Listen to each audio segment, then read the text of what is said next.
Today at Mass, we had the very curious combination of readings where King Belshazzar has a hand come right on the wall and it spells his doom, and Daniel interprets it. And then in the Gospel, Jesus is saying that you might be handed over to death for his sake by brothers and parents and siblings.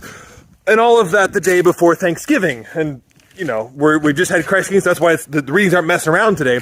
But how do we make a combination of all of those things?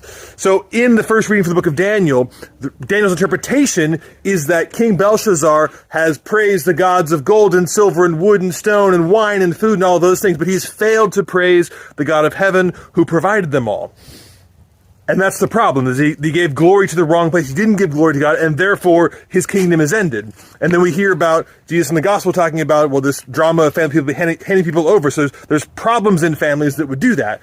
Well, as we approach Thanksgiving, when there'll be lots of food and drink and family and friends around, it's important for us to remember the actual source of those blessings. The food and the family and friends and the fellowship and the community doesn't mean much if there's not God involved in it. Yes, there's the sentimentality and there's the inherent obvious goodness of it, but I recognize that all of these things are gifts from God.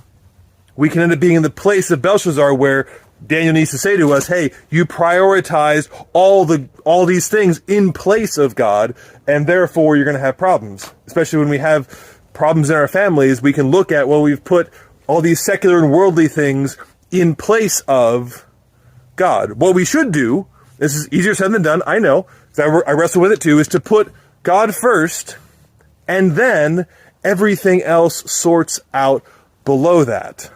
Again, easier said than done, but it's so important. When we get it right, we can tell the difference. When there's a family gathered around food and drink and enjoying time together in the name of the Lord, it brings a whole other level of blessing to all of it. If you're not familiar with that, if you've never tried that, if you've never dared that, try it out. I'm going to try it too.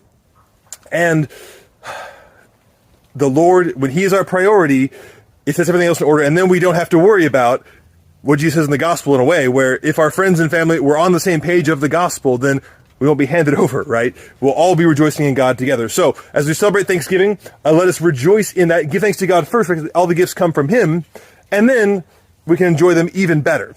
And also, if you're on your phone today, watch this at Thanksgiving, watch this and then close it, because you're with family and friends. Don't be on your phone. That's a separate topic, I suppose, but while I'm here, might as well say it. If you're coming to a family event, don't sit there on your phone. Go freaking talk to people, okay? It's Thanksgiving. Rejoice in each other. Give thanks to God for everything there and enjoy it together, face to face.